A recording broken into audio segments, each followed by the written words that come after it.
Welcome to Hanging Out with Robert, that's me. This video contains things that I encounter throughout the day. If for some reason I complete a task and you would like to see the details, you can click on the link in the description area below. This video also contains tips and tricks that I learned throughout the years. I plan on leaving this video accessible for about 30 days. After that, you can view it through my Patreon account. Thank you very much for watching.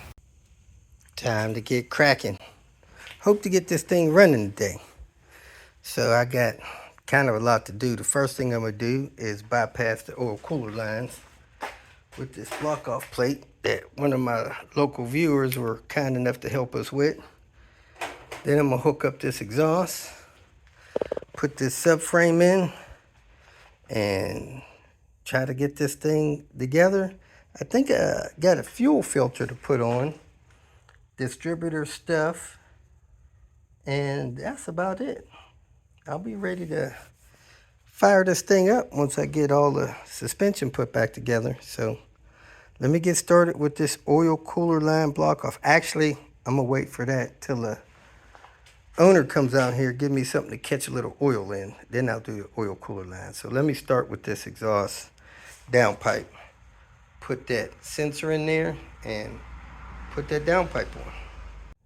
You may remember this turbo flange didn't have any exhaust studs, so I picked up some from AutoZone. That's the part number there. Looks like I got 10 of them in here and I only need 3, so that should be a good hit for me. So let me see if I can get these to screw in there. Looks like they got a little 1/4 inch screw to drive them in. I'm going to wet them, drive them in, and hook up this downpipe after I put this AFR sensor in here. I'm also looking for the blue vacuum lines that should have come from IBD. They went in nice and easy, have a 5mm little tip on them. So let me get the pipe under there, or actually let me get this other AFR sensor in the pipe, then get down there and get it in. Looks like an airtight weld. You can shine a light around it, look down the pipe, see if any light's shining through it, or you can shine a light in the pipe, see if you can see any light around the weld, but you want it airtight. Let me go ahead and get this installed. When you're doing major modification to your car, like a manual swap or an engine replacement or something like that, it's a good idea to bring the car to stage 0. And what that means is make sure you replace everything on the car to be within service spec. So you don't want anything in the car, especially installed on the engine, that's beyond its service life. So if your spark plugs are supposed to be replaced every 30,000 miles, replace the plugs if they have more than 30,000 miles on them. If your timing belt is supposed to be replaced every 10 years or 70,000 miles, make sure that timing belt is not more than 10 years old or has more than 70,000 miles on it. If you have old radiator hoses, you want to make sure that you replace those with new or serviceable radiator hoses. Your vacuum lines. You do not want old, rotted out vacuum lines on your car. You do not want bad wiring on your car. You do not want old, worn out engine mounts on the car. So everything that you can possibly replace to bring it to serviceable condition, you want to replace those parts. This guy, he replaced his cam sensor. He replaced his mass airflow sensor. He's putting a new fuel pump in it, a new fuel filter. You know, you want to make sure that all that stuff is in serviceable specs before you go putting a load on the car. And I said all that to say this. I mentioned to him that these firewall junctions, they fail sometimes. I think they're good for 20 years. After that, if somebody mess with them, they're probably going to fail. So we got one of those on order. These 2 heater hoses, although they feel serviceable, they're probably 24 years old. man, actually close to 30 years old. So we're going to replace those. So you want to make sure everything is up to today's spec and within the car's serviceable recommendations before you go, especially doing any kind of performance tunes on the car. So we got those sensors in. We got that exhaust downpipe on. I think the next thing I need to do is put this subframe on after I pull these oil lines. So let me disconnect these oil lines from this radiator. Even though they got new connections on them, the oil lines themselves are old, man, and these things can start leaking at any time. So we're going to prevent that by blocking it off. I did a test proving that they're not that efficient. Experienced Volvo mechanics told me that they were not efficient, so they're not necessary. Safer to block them off than have one start leaking and blow apart on you. Disconnected those two oil lines from the radiator, dripping on the pad down here. Most of it I caught in there. And I pulled this bolt out of the corner of the AC compressor so I could get that 10mm out. Now I broke these two bolts loose here in this oil cooler thermostat, and I'm gonna unscrew those. Then that oil's gonna fall down in here, and I'll put the block off plate on there. I'm gonna pull the lines out. I don't know if he wants to keep these lines or not, but man, they're rusted. I don't see the point in them, but he may want to keep the thermostat just in case he ever sells a car to a purist, and they may want to put that back. Getting ready to bolt up this subframe. I got the jack stand in place over there. I'm gonna put one over there. I did decide to put the axles in before putting the subframe up this time. See if that makes things a little easier for me. That way I could put these control arms in and bolt those in and be in good shape. So let's go ahead and see if we can get this thing raised up and secure. Lunch break is over. Time to finish up with this subframe. Mount these engine mounts, secure them, and get to work on getting this heater core apart and getting this cowl apart for that mount up there. Keep it cracking. Raining on a hot summer day. I'm still sweating, even though it's raining. Subframe is up. Axles are in. I need to find the bolts for that mount right there. I need to find the fan. I'm going to do the fan mod on this car.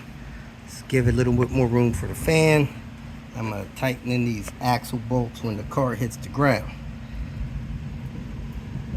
So everything is looking good.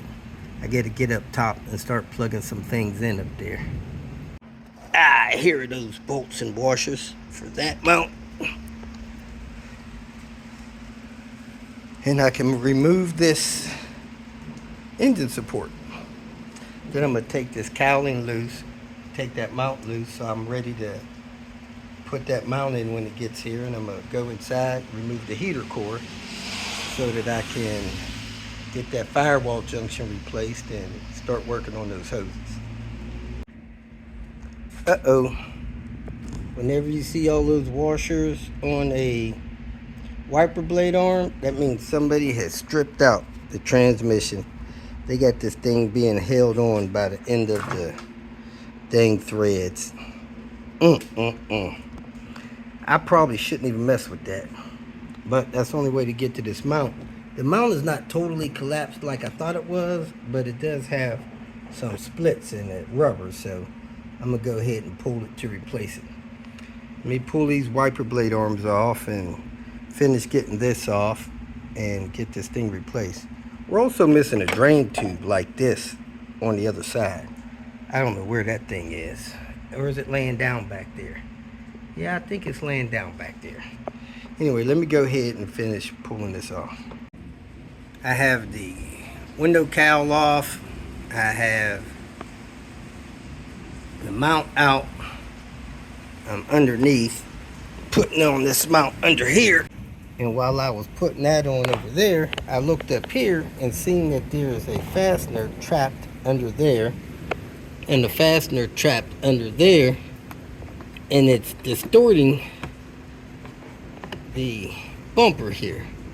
So I'm gonna try to pull those out and put them in properly so that the bumper don't get distorted. A lot of stuff going on under cars, and I still need to pull the firewall junction, so I got a pan under here to catch the coolant that runs down out of those heater hoses. I got the hoses out, and I must say they came out relatively easy. That firewall junction has been replaced. I thought it hadn't, but it has. But these hoses are old, so we're going to replace these hoses, and that'll save some time. Now I'm going to cut these things off of here because we're putting on DO88 hoses and clamps. So let me get to cutting these things off and getting this ready to go back together. I cut this with this. Didn't damage the hose. Now I'm going to try to get that off of there. I got a screwdriver. I got these peel snips. Try to get that off of there without cutting end piece here. Man, I've worn that bit almost totally down. But I got through my second piece of metal, so I should be good to go. My guy went to FCP to pick up parts, and he's been 3 hours waiting on his pickup order to get ready, so hopefully they'll get that straightened out where he can get back here. It is about 4:30. I'm committed to stay here till about 8 tonight. I don't know if I'm gonna ever stop finding weird things wrong with this car. Somebody put a NA throttle body on the car. That's all fine and dandy. It's supposed to be better performance with a larger turbo. Anyway, the NA throttle body has one port there for your purge valve, which is there. It does not have the port there for the turbo bypass, which is supposed to bypass and discharge into the intake manifold. Not really good to have that discharging into the tree. The hose is a different size, but there's supposed to be a port there so it can discharge into the intake manifold. This intake manifold, as you can see, never got that port. So here's the bypass hose just kind of floating around. I have no idea where they had this hose plugged up, if they had it plugged up anywhere. Could just been sitting here with no place to go. But anyway, I'll find a place to put it. I think I'm gonna put it on the back of that vacuum tree back there, even though it shouldn't be there, but it's always something. These Volvo transmissions, I believe the actual gear oil weight is a 80-90. A lot of times I'll put the full synthetic Valvoline 7590 product in there. This guy had this red line synthetic oil. It's gear oil, so it has properties in there, additives in there that gearboxes need, like anti-clacking, conglomerate, stuff like that. It's this red line is supposed to be good stuff. As you see on the back, it's recommended for 75, 90, 90 or 80 W90, and these engine oil weights. So this should cover us. It's primarily a 75 W90 weight. We're putting this in there. We should be good to go. I've already put 1 quart in. It should take almost 2. Remember, we split this thing, so it's going to take all we could put in there because it was totally drained out. And we also want that diff to fill up with oil, so we'll probably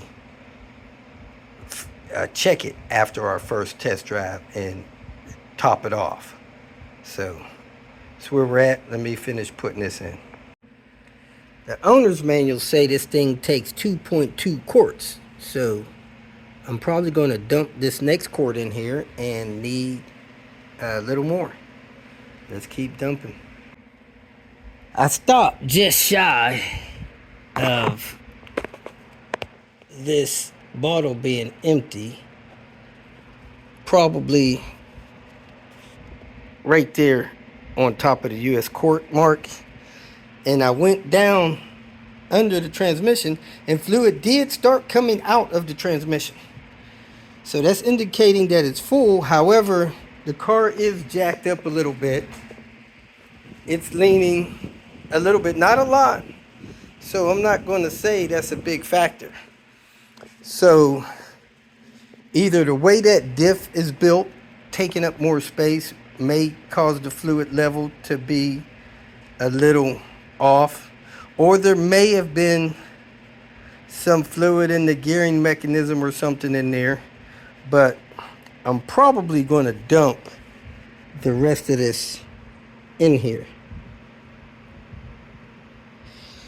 because I'm not 2 quarts yet, and I know I had the transmission even. So I'm gonna let it sit a couple minutes. I'm gonna pull the bolt out, see if it's still trying to come out. If it is, I'll probably take the vehicle for a drive and then check it to see if it needs it. But I'm also going to turn the wheels around and let that fluid mix up in there a little bit, and then pull the bolt, see if any comes out.